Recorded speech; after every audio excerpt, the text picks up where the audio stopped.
You're listening to The Voice of Russia in London with me, Juliet Spare.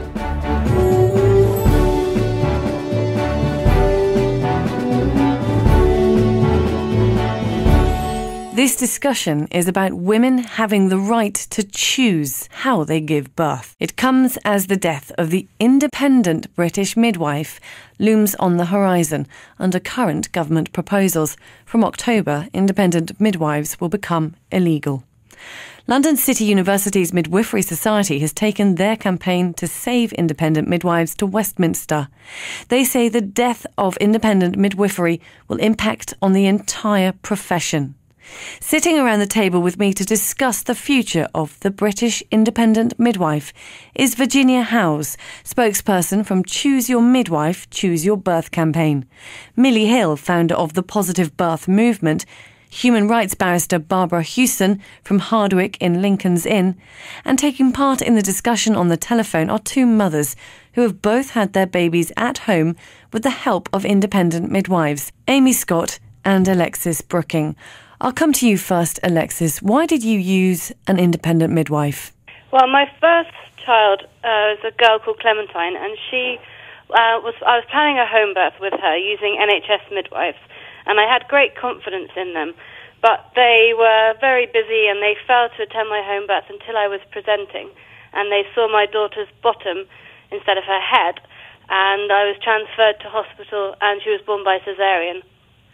And so when I became pregnant again, I did not want to repeat cesarean, and I knew that my best possible chance of having a vaginal birth was to do that in a place that I felt safe and with really good support, and that place for me was home. And when I approached my local NHS midwives, they said that they couldn't support me in my decision to have a home birth because of my previous cesarean, because of the risk of a scar rupture. But I did my own research, and I decided that the risks of having a repeat cesarean were in fact greater, and that if I birthed in hospital, my chances of having a VBAC, a vaginal birth after cesarean, would not be very high, because I simply don't feel relaxed in hospitals, and so I didn't think I'd be able to labour very well. How did it feel to have that choice taken away from you when you approached the NHS? It was very, very difficult for me, and I was really lucky to be able to find an independent midwife who believed in my body's ability to birth, and believed that I could birth safely at home. And it was really difficult that the NHS couldn't support me in that way. Thanks, Alexis, for sharing your experience with us. I'm going to come to you now, Virginia Howes. This discussion is about choice, is that right? Yeah, independent midwives are a choice for women, the lady who just told her story is very typical of the type of women that do seek out independent midwives. And the worry for the coming legislation is that what safe choice will these women have?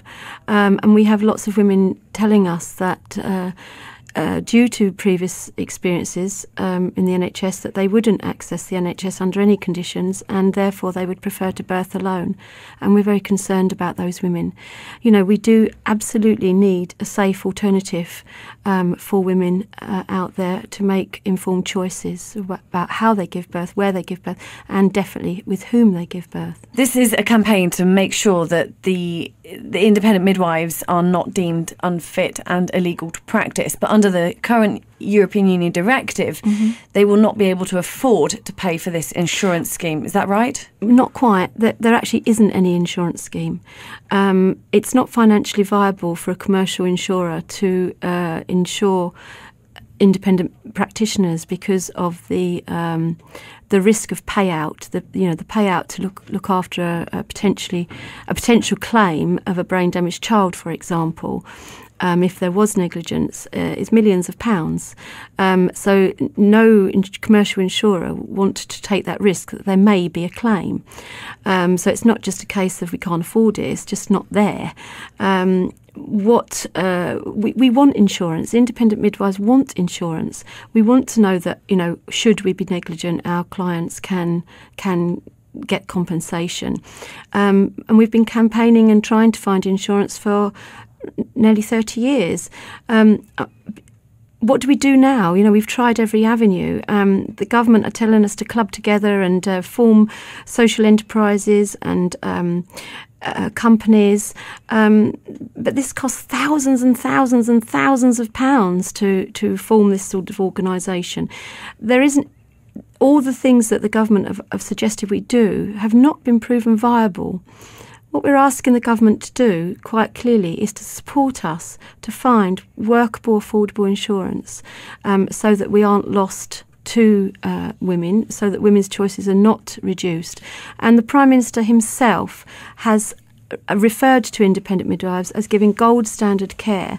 And at a time when trusts do not or cannot support women, and when maternity care is so pressured, we really must not lose this alternative choice. I want to come to you, Milli Hill, because you're the founder of the Positive Birth Movement. What is this debate about for you? I think it's absolutely about choice, and it's also about what model of midwifery continues to exist in the UK. At the moment, not all midwives are alike. Some midwives are practicing more within a medical model, and some midwives lean more towards a woman-centred, holistic, sort of instinctual model of care. And independent midwives fall at that end of the spectrum. For women's choice, if you want to have a birth that is much more likely not to be a medicalised experience, you need to turn to somebody who's at that end of the spectrum. And if we remove independent midwives from the equation completely, the NHS is going to have a complete monopoly on women's choices in childbirth. And my concern is that that is going to mean that we become more and more medicalised.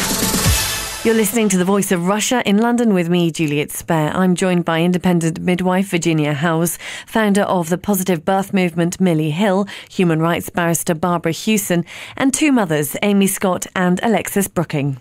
If you're saying insurance companies won't insure midwives because of... They won't insure midwives wherever they work. It's irrelevant of whether they're working at home or whether they're working in hospitals. They won't insure midwives, full stop. So it's because they're working with babies that potentially there could be a claim. It's nothing to do with home birth, because home birth hasn't been proven to be more risky than hospital birth. In fact, quite the opposite. Then dealing with the potential claim is why I'm going to talk to a barrister now who represents midwives. Well, what it was about 20 years ago, the Royal College of Midwives, which is the midwives' trade union, stopped insuring midwives for cover during their practice, and that meant that the independent midwives lost their insurance, and there was nobody else who was prepared to step in and replace that. So midwives in private practice have been practicing uninsured for best part of 20, 25 years, which is not a good thing, because if things do go wrong, any professional person wants to be in a position where they can indemnify their clients. Obstetricians can practice privately and they can get insurance, and in many ways what obstetricians do is more high risk because they're doing things like surgery and all manner of other things. So there is a flaw in the way the market is working, that insurers are not prepared to extend cover to midwives, who actually represent a very small proportion of the professionals who are doing births in the private sector. And I mean, I've been involved in advising on this for many, many years, and I find it depressing that the insurance market is not prepared to step in and extend cover. But it's something that I'm afraid the European Union has now taken the initiative on, and now that it's said that cover is mandatory, the midwives have to either get the cover or they're not going to be allowed to practice as midwives. And how much is that cover going to cost? Well, the problem is that, I mean, people have been looking into the possibility of premiums. I think the problem is that the premiums would probably be in at least 5 figures to practice each year. And because the amount that independent midwives charge to care for a woman from antenatally through to postnatally is about 3,500, isn't it? Well, approximately. Yeah, it ranges, but my fees are 2,750. So, yeah. And you see, if a midwife is doing 30 births a year max. I mean, if she could, assuming she could find an insurer that was charging that kind of premium, half her money would be going on insuring herself. So there's a problem with the finances. We've also got another mother at home, Amy Scott, who you had both your babies by the help of an independent midwife. Is that right? That's correct, yes. So, I mean, when you decided, what made you decide to opt for or were you forced into the decision, like Alexis, that you had no other option but to choose an independent midwife? Actually, with my first pregnancy, I decided quite late. I got to 3 weeks pregnant, and realised that naively the person who had checked me twice was going to be nowhere near the birth. I was very, very nervous of the idea, didn't like the hospital idea at all, but wasn't planning a home birth, because whenever you fill in the forms, it was a case of, oh, you'll give birth in your local hospital. You felt like you were a bit on a conveyor belt. When I couldn't even see that hospital, I felt like I was just heading towards a black hole, getting more anxious. I was then told that I could only go on the birthing suite if there was space. I could only go in a pool if there was space, and then I'd end up on the labour ward. And I felt really quite alarmed about the prospect. And then I was recommended my independent midwives quite by chance, actually. And once I spoke to them, a whole new world opened up to me. And within a few weeks, instead of this fear, I actually started to look forward to having this baby. I was then planning a home birth, and it was a truly beautiful experience, one I will treasure forever. Alexis, is that something similar that you found with the birth of your second child, which was at home with the help of an independent midwife? Was this fear and anxiety something that you can relate to? Yes, absolutely. And the two births were so very different experiences. And the home birth, my son born at home with the care of an independent midwife, was, as the last lady said, was a truly wonderful experience, and I felt really supported. And it was so wonderful to have one-on-one care, to have met my midwife early in my pregnancy, and she got to know me, and I trusted her fully, and the birth was really straightforward. Why is it important to you that you would sort of put your voice to this campaign, Alexis? Because, I mean, Milli here has said it's about choice. What is it for you? Well, I would like to have another baby, and my fear is that if independent midwives are unable to practice, then what are my choices for my next baby? Well, because I have this high-risk label, because I've had a previous cesarean, I'm not allowed, they say, to have a home birth. So for my next baby, that choice is completely taken away from me, and I will be forced to have my baby in an NHS hospital or to free birth at home.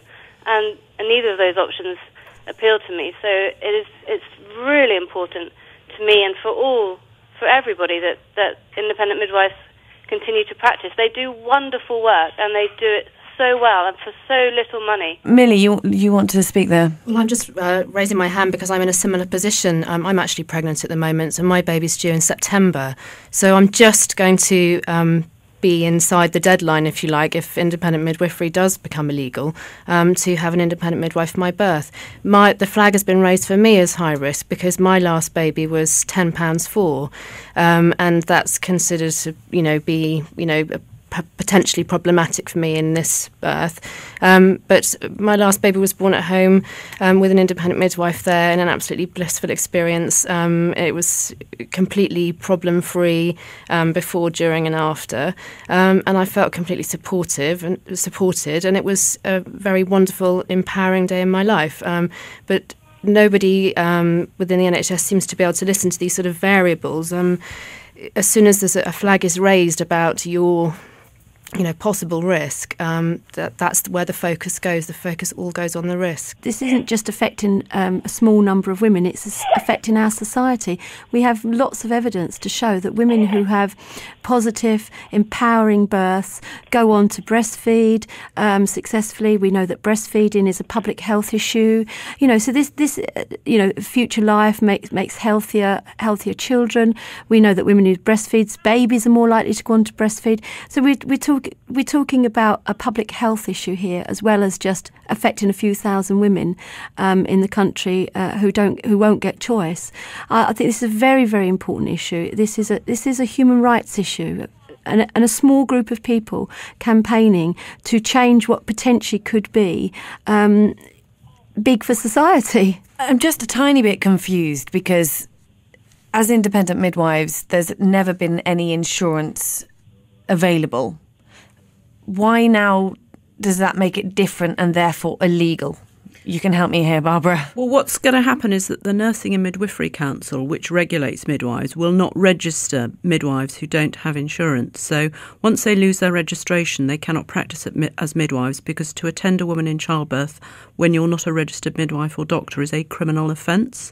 So this is effectively going to force women to birth on their own, or else it's going to force women underground, where they'll have unregistered midwives attending them covertly, just kind of pretending to be their companions, but in fact attending them and in fact potentially breaking the law. So this is going to set the scene for, potentially criminal prosecutions of women and their midwives if they choose to birth at home. It sounds Dickensian. Yes. Victorian in its approach to underground women attending births. Well, there's some states that it happens in America. There are some countries that happen already in Europe.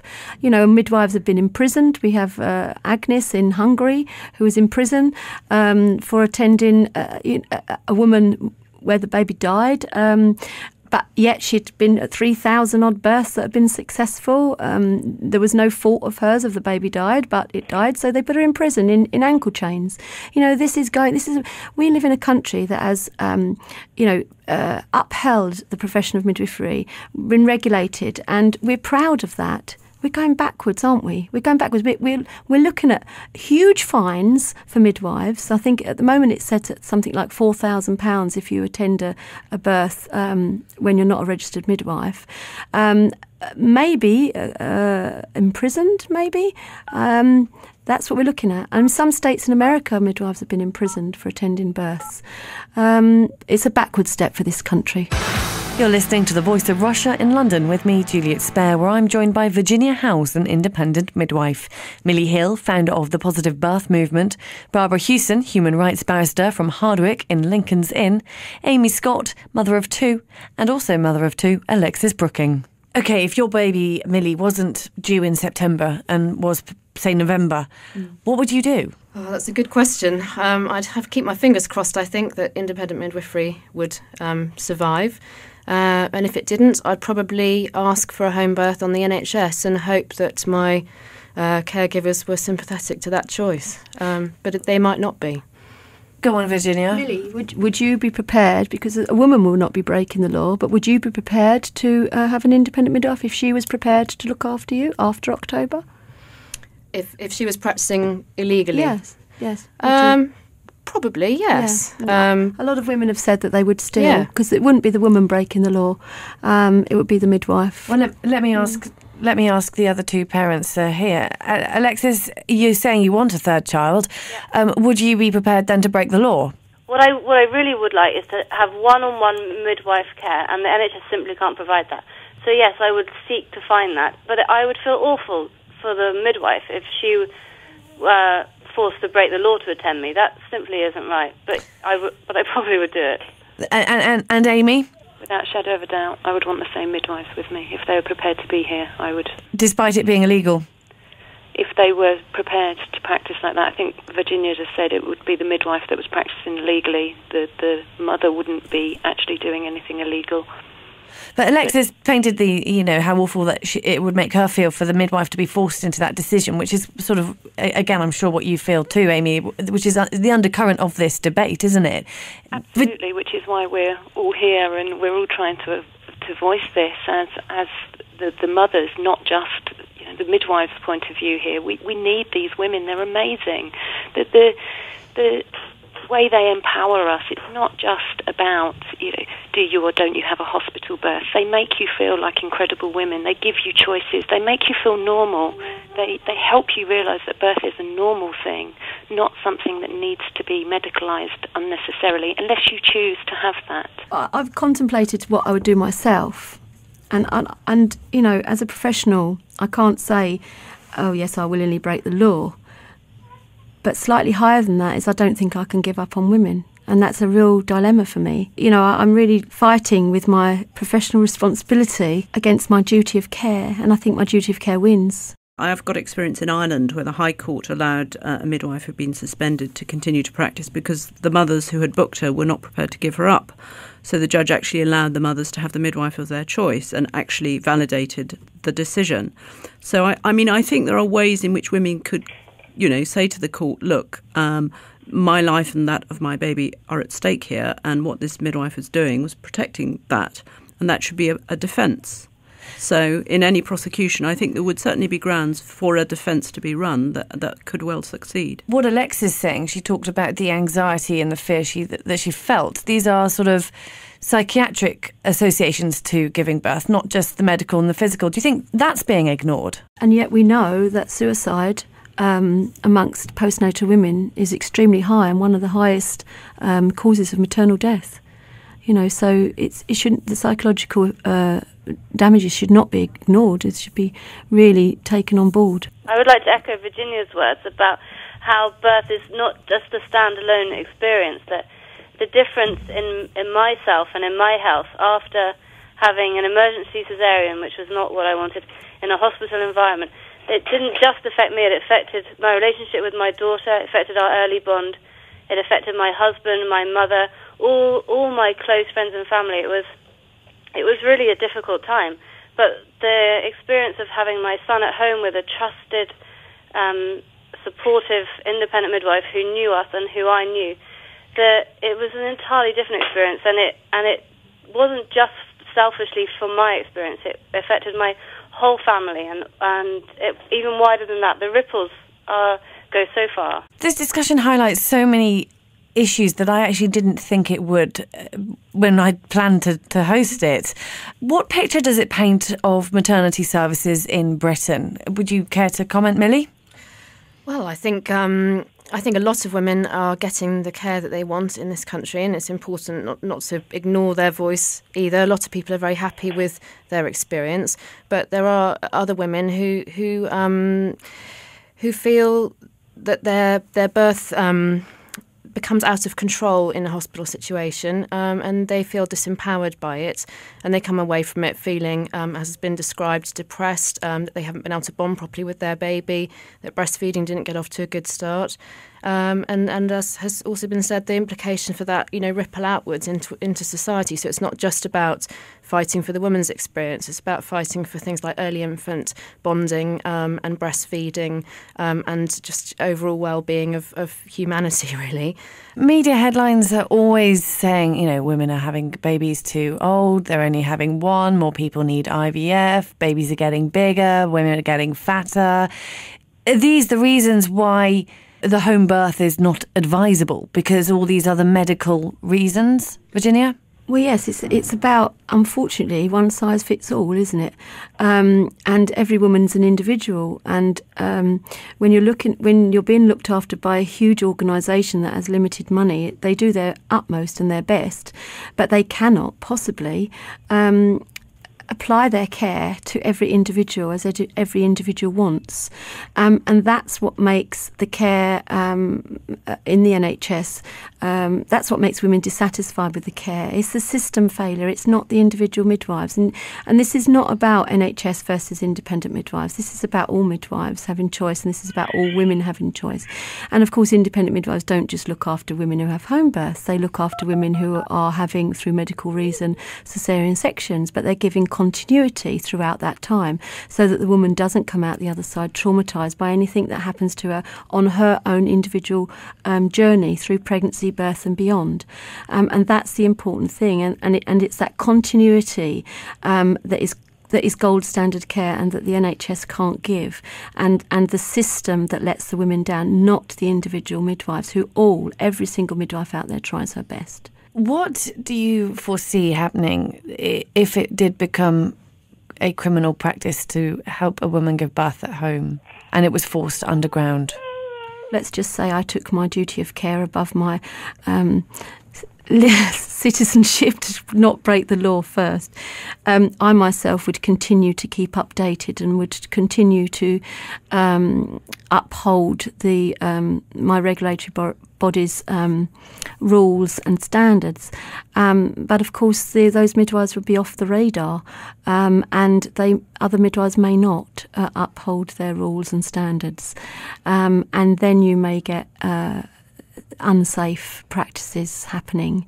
What happens in some states in America is when a midwife deems that woman needs to transfer to hospital, for example, something happens during the labour and the midwife thinks this is not right for this woman to be at home anymore, we need to take her to hospital. Women are getting, just dumped basically at the obstetric unit door, and they collude together for the midwife to run off so she doesn't get prosecuted. Because the woman doesn't want the midwife to get prosecuted, the midwife doesn't want to get prosecuted, so, the woman is then left to fend for herself at the obstetric unit. So, that's not good, that's not right, and that's not good care. For British society, people should uphold the law, and yet we've got a whole huge section of society saying we'll break it, while they're saying we're complicit in that breaking of the law. What reflection is that? Well, I think it's depressing, but I think actually there is a solution if people are prepared to put their minds to it, because the problem originally began in the 1970s when the NHS was reconfigured. Historically, local authorities were the ones who had the statutory duty to provide a domiciliary midwifery service, and that's where they call the midwife. And those programmes where you see the midwives out on their bicycles, they were employed by the local authority. They weren't employed by the NHS. And they would send women to hospital if they were high risk or if they needed specialist care. But the expectation was that the majority of women would deliver at home, as in Holland, which is the current expectation. So if you were to reconfigure the responsibility for the provision of domiciliary care and to give it to someone other than the NHS and just say to the NHS, you look after the high-risk women, that might be a solution. But I think it's something where society needs to take the lead. I don't think it's fair to leave it to the individuals to try and struggle with the system, because I think that's bad from a public health perspective. Would you suggest, Virginia, that the insurance companies were to blame in some way? I don't think I can apportion blame to anybody. I think I'd rather look for what the solution can be, and that's very interesting what Barbara's just said. But part of our campaign is to ask the government to meet with us, ask the government to say, you're changing this law, you're implementing this as your policy. So can you work with us to find a solution before we hit the problems that we've been talking about today? So we are asking the government to please engage with IM UK, with other independent midwives around the country, to find a solution, help us find workable, affordable insurance, so that we can sort this problem. And Amy, is there anything that you've heard today that you'd be more concerned about? I know I've been quite shocked actually at some of the idea of a Dickensian society where women are forced to work underground to help other women give birth. I'd really love to take any positive from any of these discussions and just not give up the fight. I think for now it's been the voice of midwives so much, and I think now there are a lot of us mums going there and saying, we're going to stand next to you, and this is for us and for our children, and not just our daughters, for our sons' partners, and that's what I really want to keep up the fight for. Well, I certainly think that women should fight on this issue, because if the government and the NMC are not prepared to register midwives because they're uninsured, and the government is not prepared to put a structural solution in place, then I think the government is effectively inviting a situation where women are going to go to unregistered midwives, and I think that the law should be resorted to defend that practice and to ensure that midwives can show the world that they are offering a valuable service and they should not be outlawed. I'd really like to take this opportunity to thank all of my guests, the mothers talking to us at home, Alexis Brooking and Amy Scott, Barbara Hewson, the human rights barrister from Hardwicke in Lincoln's Inn, Milli Hill, founder of the Positive Birth Movement, and Virginia Howes, independent midwife from the Choose Your Midwife, Choose Your Birth campaign.